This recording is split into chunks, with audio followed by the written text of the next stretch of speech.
It's mid-May 2024. It's Evan, and I'm just going to do a video today that's kind of my bi-weekly, or I guess it's twice a week maintenance. I think bi-weekly is twice a month. But anyways, it's my twice a week maintenance on a stack of 4 adult boa cages. The reason I'm doing this is just kind of see with the nuts and bolts in the day-to-day routine of keeping a collection like this up and running. A lot of times you'll see a lot of information about young boas and baby boas. It's really rare to see people dig into big cages like this and just show you how. So I'm going to get right into it, show you the things that I use, and then I'm just going to go through and clean the cages. And I'm kind of a squirrel brain, so I'm going to talk about the animals. I'll pull out the animals as I do it, just talk about ramblings of what I'm thinking about. So you kind of know how my day goes in a collection like this, because twice a week I'm in here. This collection, I have 2 rooms that are like this. It's about 68 hours a week of just maintenance, and if you don't like that, then you probably shouldn't build a collection like this, because 95% of what having a hobby on this scale with reptiles is cleaning cages. So to get into it really quickly, I think it's going to be a long video just because it takes me about 15-20 minutes to get through this stack. I'm just going to film through it, but I'll show you what I always have on hand. I work off of 2 tables, actually a rolling table and then a rolling cart. And what I like to do is I like to always have a transfer box. This is where you put the animal when the cage is being serviced. It's both for convenience and also safety, because they get up under the racks, they get under wheels, they get pinched. It just can be a nightmare. Other than that, I have fresh clean water in a sprayer, fresh clean water in a watering can for that, fresh clean bowls. I have a full set of double bowls for every animal here, so I take them out, run them through the dishwasher, and then replace them. So that's my clean table. I don't usually do it in this setup because I'm not usually filming, but the other thing I have is a rolling cart. And on top of the rolling cart, these are just things I always like to have on hand. A hook, because I tap train all the animals, some paper towels. I like them also pre-ripped so you don't have to touch them if your hands are dirty. Some clean rags, diluted chlorhexidine solution, hand sanitizer. These are replacement sheets of paper for substrate. I get it on a roll and use a cutter, or you can get the sheets that are pre-cut. Then down below I have the dirty hamper, and I also have a dirty wastewater bin. And so as you're designing your workflow, I kind of like to think of kitchen workflow, which is a kitchen triangle. It's a stove, fridge, sink. You're kind of thinking cage, clean table, clean and rolling cart. And then beyond that, as you're working, you really need to start thinking about biosecurity, because it's easy to start cross-contaminating things, and it's just about creating a rhythm and a sequence and a cycle to how you work so that you can do that efficiently. So basically, one of the big things I do is clean up high, dirty down low. So my clean dishes are up high so that I'm never splashing dirty water into them, anything like that. The tabletops and the cart top are quote unquote clean, and then I put my dirty water and my dirty rag and everything down low. So I'm never dumping dirty water up here where it's going to splash onto anything, because as you get into it, you could go years and years and years without having a problem, and something catchy gets in your collection, and I'll just show you how good your biosecurity is, right? So there you go. But anyway, so I don't usually set it up like this. I usually set it up more like in front of here, but I'm trying to film. So what I have here is a stack of Guyana boa constrictors, BCCs, true red-tailed boas. There's a mother in here, there's a father in here, and the 2 daughters that are down here. And I actually have a different male in here, pair with here. So we'll see how that all goes. But here's how we go. So I'm just gonna move this stuff over here, kind of clear my top, and go into here. And these animals are not life safety dangerous, but they could give you a horrendous bite. And they're also not super aggressive, but they are very food motivated. So one of the things I always do is I tap or hook train my animals, which generally looking around this is well documented, but I never enter my cage with my hand first. So here I am, I'm just kind of reading Connie. This is Connie. She's actually a pretty mellow one, so I have a little more trust in her than some of the other animals I have. But I just kind of open her up, touch her. First thing I do is I take the water out and I dump it, because otherwise I tend to knock it over. And then I'm unhappy having to mop out a cage. The next step I'm going to do is I'm going to kind of see if I can try to get her moving here. Sometimes she doesn't always want to do it, but she's pretty good. But I just move her down in here so that you have a little bit more time to react if she decides to get spicy on you. These are not life safety animals, meaning they're not going to kill you. But a bite by one of these would be horrendous. At this size, I'll just show you right in here. I don't know how well you can see this, but I have Connie and I have Norman. He's a small male in there. It's a first-time male. But I just tend to leave them in the totes, the humid hide boxes if they're in there. And I like to stir up my humid hides because I think that aeration helps with their hygiene. And then if they're in here, I don't actually transfer them, usually for efficiency. I'll do that, I'll just put something on there to keep them from going to new places. I look through here, this cage is not too badly soiled. I am going to change the paper because there's urine on this side and there's a little bit of mold building up on that side. So this is the beauty of paper, just clean it out. It's cheap and easy. I have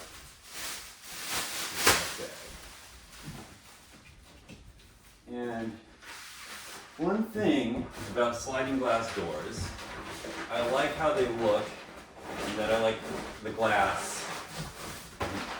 I like how they look, they're nice and sleek and they don't have like latches on, but if I was gonna order cages like this again, I would order cage doors because it's much more efficient to service a cage where you can just open it wide open. Next step, I'm doing a little bit of chlorhexidine in here. All sanitizers have a contact time, meaning that there's a rated time that they have to be in contact with the surface to sanitize. Chlorhexidine is a 2-minute contact time. I think that's pretty, I think most sanitizers are 2 minutes. So if you're really worried about sanitizing, you'd want to do the full contact time. That said, chlorhexidine does work. It is persistent. You spray it, wipe it down, let it dry, and it will continue to sanitize. And it also is just a nice little bit of a surfactant to help clean. Next step I'm going to do, I'm going to grab a sheet of brown paper. Depending on what size cages you have, you can buy rolls or cut sheets in different sizes and they might be more efficient for you. This is a 36-inch roll going in 30-inch deep cages, which is about right for me to lie down in there and crease up on the end. It's also a good size that fits in different cages. So, this I'll screen in with a giant sheet of paper.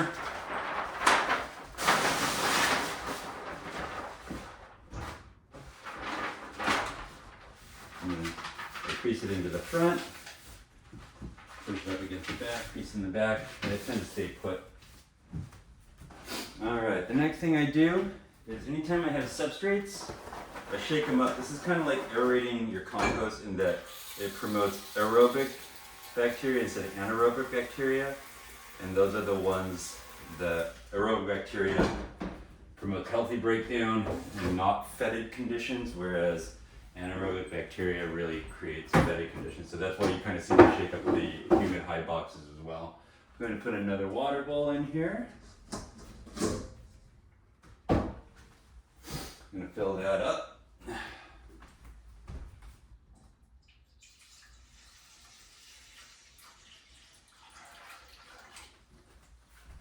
And then I'm going to put the animals back in.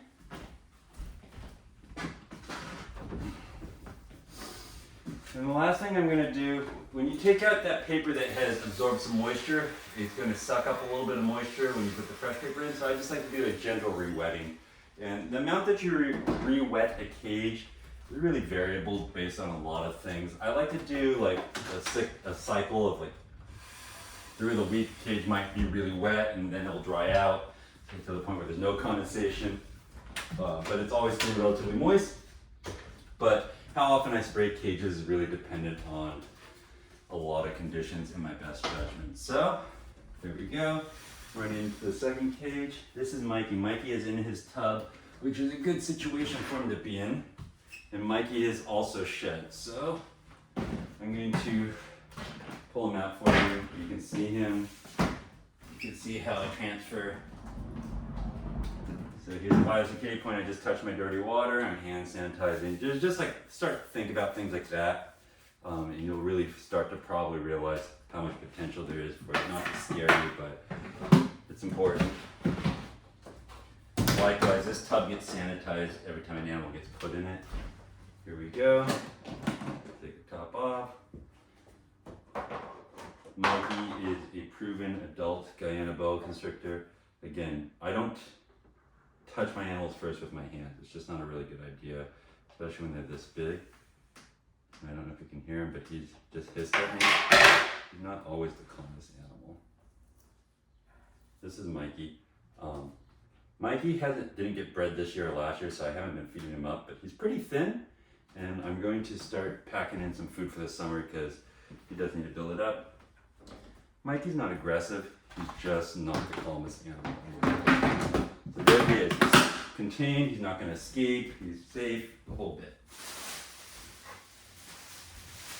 Here there's a shed. Scoop some urates. Scoop some more urates. Scoop some more urates.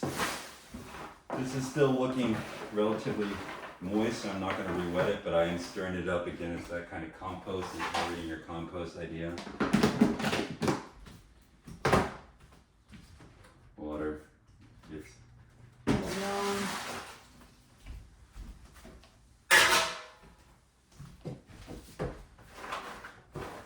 Another one of his trays taken out. Make sure you guys can see it. High box. And there's some urates in here, so I'm going to pull the paper. That's how it goes.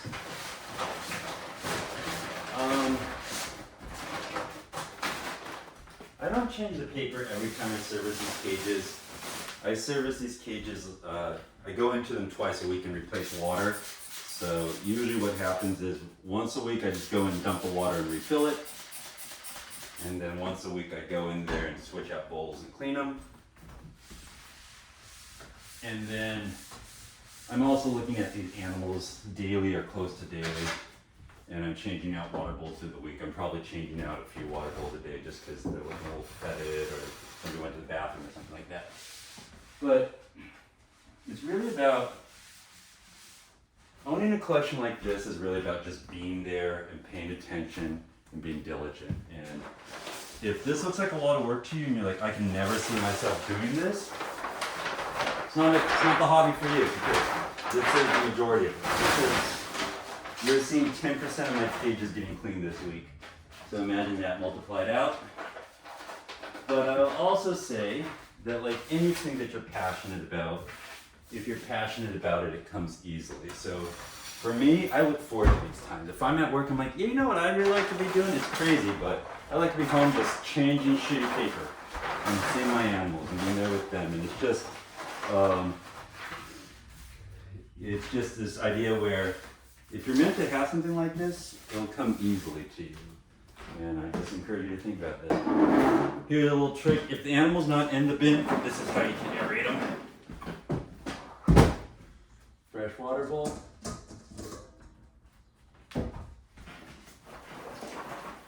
And if you're thinking, he's talking about biosecurity, but he just touched the water bowl up there and he didn't hand sanitize. That's an awesome thing. Or you're thinking, he didn't hand sanitize between touching the water pitch and things like that. You're on the right track. I'm not saying it perfect, but I'd say to think about those things.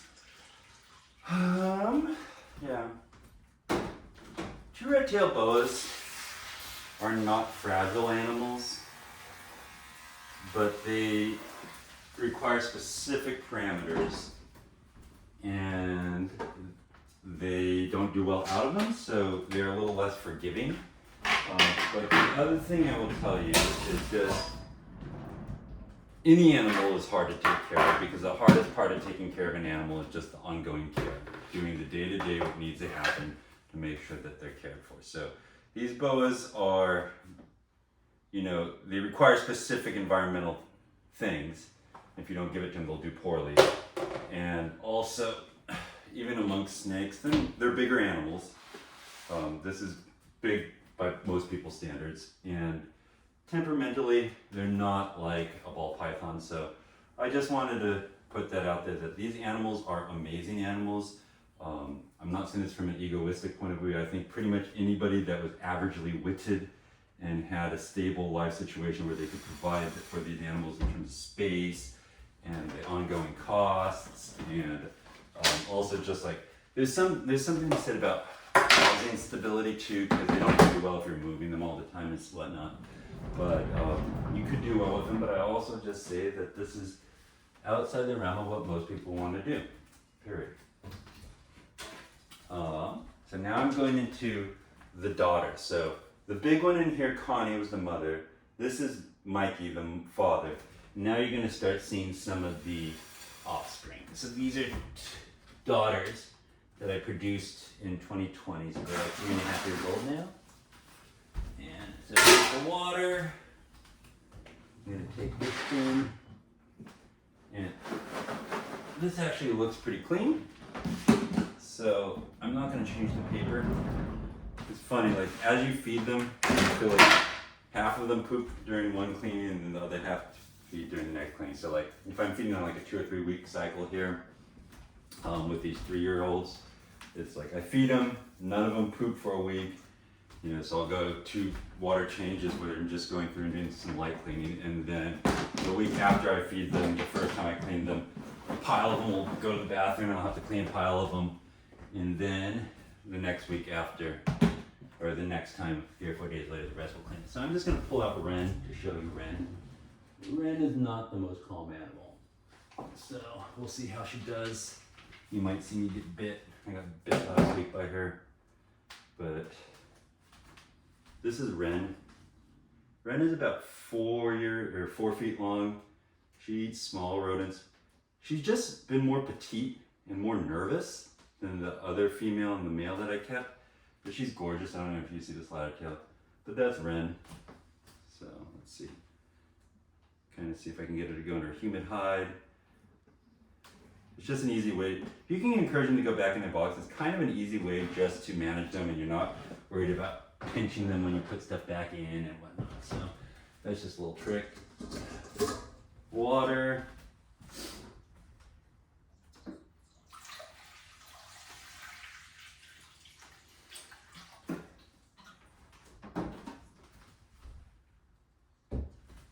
Pre-wet this tray over here. So these little trays of moss are both humid hides, meaning the microenvironments that are wetter, and they also are humidity releasing mechanisms. So they evaporate over time and they release humidity into those cages. And so on my big cages, I don't love mulch in my big cages, coconut mulch. I just think it's a major pain in the ass to keep to fully deep clean, and it's messy on the floors, and I think it's ultimately more expensive, and it's just not really my preferred choice. But that's the compromise. You put it into trays, and then you get the benefits of without the detriment or the bad parts of coconut mulch, because you can just take it out easily and change it. So down here, this is actually, her name's Dot, and Dot is my favorite animal I've ever produced. So I bred Dot, and she is just, if I could tell you, if I could make Xeroxes of her, I would. So let's see, sanitize this tub, transfer tub.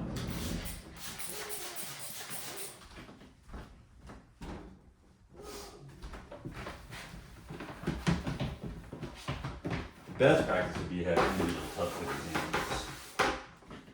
It's a space issue for me. Hand sanitize. Notice how I opened that cage up and kind of let it sit for a moment before I went in there. That's part of what I do to avoid food bites from these animals. So tap and hook training is often thought of, or when people first learn about it, they think about it as just touching your animal with a hook or something. And in reality, it's much more philosophically about creating very different routines and energies around feeding times and not feeding times. So on a feeding time, I'll just, I will not come into this room until I'm ready to feed. I'll flick on the lights and I'll come in, open cages, boom, feed, boom, feed, boom, feed. Whereas when I'm opening cages for cleaning, I will be a little more casual. I'll open the cage, and leave it open for a moment. I think it's also good for air exchange personally, but it's a big philosophy I would like you to know about hook and tap training is the big picture behind that is it's creating different energies and routines and milieus around feeding versus not feeding time, so that you can Pavlovian condition them to what a feeding time is using a different trigger than not feeding time. If you imagine if you just did the same thing when you opened up a cage and you had the same cadence and the same energy and you just did the same things, and half the time the rodent came down, and half the time your hand came down, you couldn't blame the animal for accidentally biting you because you were confusing. And so that's just what I'd like people to understand. The big picture, hook and tap training is not just the act of touching your animal with a hook. It's about different routines and different energies and things that will signal to the animal that it's feeding time versus not feeding time. I've kind of gotten away from it, but when I first started hook and tap training, I used to knock the side of the cage with the hook a couple times. There's another way and differentiate, but I'd say over time with different animals, the intensity and the need to hook and tap train is different, but also it's never a bad thing. So there you go. I gotta go grab a couple more sheets of paper.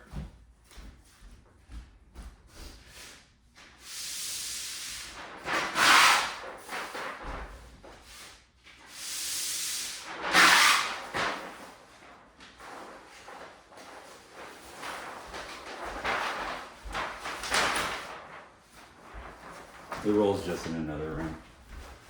Put it down.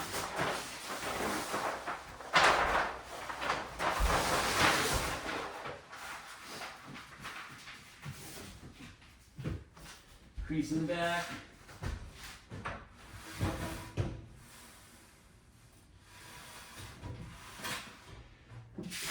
The hardest part of a hobby like this is that animals don't stop. So like, if I was into skiing and if I was into skiing, I'd have my summers as my light seasons. If I was into gardening, I'd have my winters as my light seasons. If I got hurt in either of those things, I could kind of ignore them. If I played guitar and I got hurt, I could just put the guitar away, nothing's gonna suffer. You could go away for 2 weeks.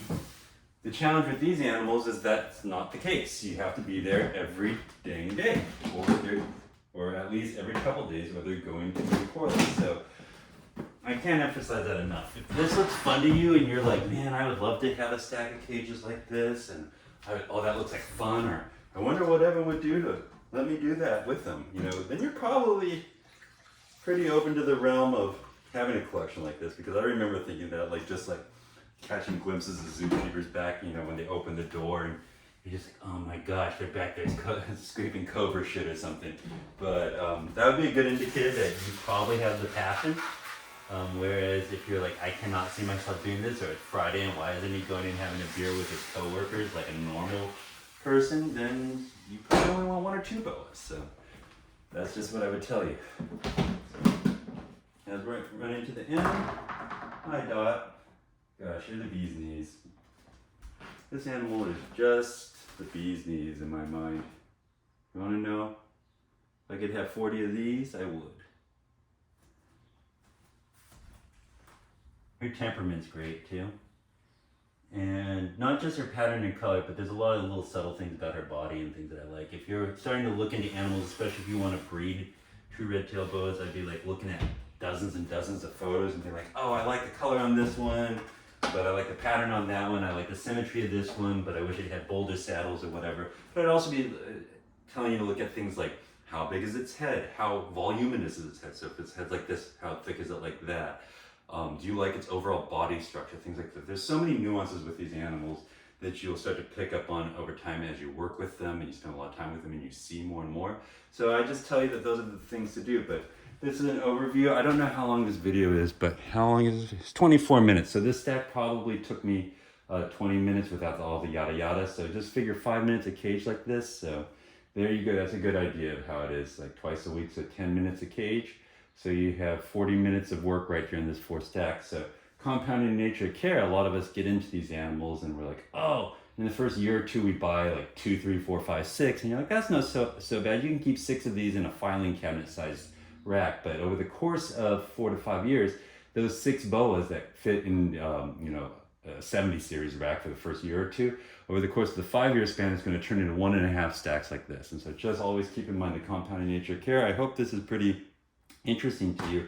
I will go through and just do more videos like this if you put in the comments that you like to see me, how I run the animals. So I have different types of boas I could show you all. I could actually show you the whole collection, just going one by one, little short things. But let me know. This is a little bit of a novel take for me, but let me know how you like it. Take care. Bye-bye.